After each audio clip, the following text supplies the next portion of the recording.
то даже на шлицах может появиться люфт. Если взять новый подшипник и ступицу, давайте всунем. Многие говорят, что ступица должна болтаться, что затягивая гайку, мы затягиваем подшипник. Всем привет, друзья! У меня уже есть видео о том, как проверить ступичный подшипник переднего колеса. Можно вывесить колесо, проверить люфт по диагонали, по вертикали, повращать колесо, послушать, есть ли шум. Можно попросить кого-нибудь нажать на тормоза и снова проверить люфт по горизонтали и по вертикали. Если люфт остался, то большая вероятность, что неисправен подшипник. И чтобы точно убедиться, можно снять колесо, открутить ступичную гайку и вынуть вал. Тогда руками можно попробовать повращать ступицу. Если есть сильный люфт, то это сразу почувствуется. Вот пример, когда ступица болтается. Было много комментариев, что ступица должна болтаться, когда она не затянута гайкой или болтом. Я не претендую на истину, но давайте вместе попробуем разобраться. Вот ступичный подшипник.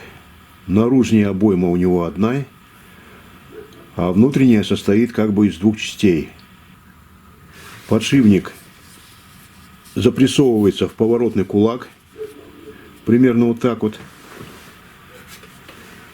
и фиксируется стопорными кольцами. Все, двигаться он никак не может, он зафиксирован.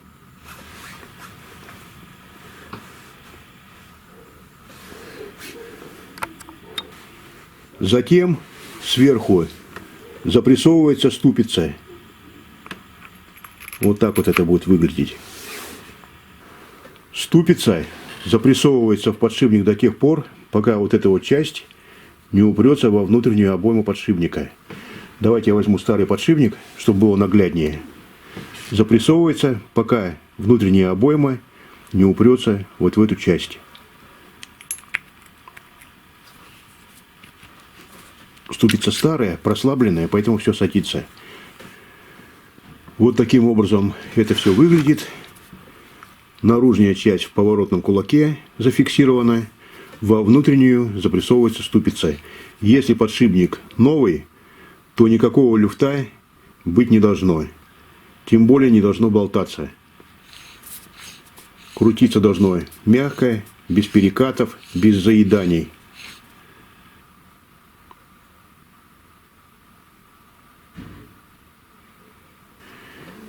Если взять новый подшипник и ступицу, давайте всунем подшипник в ступицу, чтобы она зашла за вторую часть.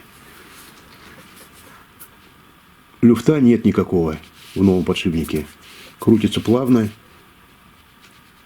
не болтается, люфта нет.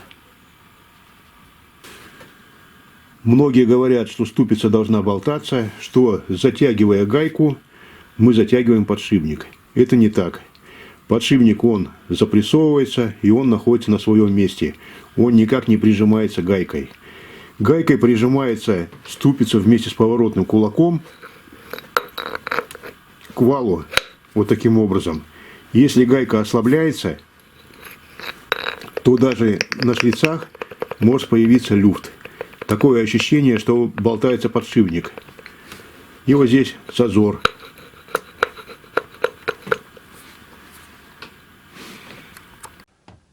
Такое бывает, что когда шатаем колесо, вроде люфта нет, а когда освобождаем ступицу, то появляется очень большой сильный люфт и чувствуются такие закусывания. Ну что, какой итог можно подвести?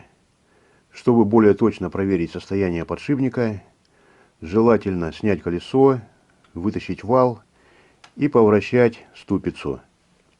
Если ступица сильно болтается, то это говорит о том, что подшипник очень сильно выработался. Хоть многие говорят, что ступица должна болтаться, мое мнение такое, что если подшипник исправен, то возможен небольшой люфт, но такого болтания быть не должно. Во всяком случае, если запрессовывается новый подшипник, люфта практически нет. Если имеется небольшой люфт в ступице, то на поработавшем подшипнике это допустимо. Можно покрутить ступицу, посмотреть, нет ли перекатов, заеданий. Если все нормально, то подшипник еще поработает. Пишите свои комментарии, ставьте лайк, если видео было полезным. Всем пока.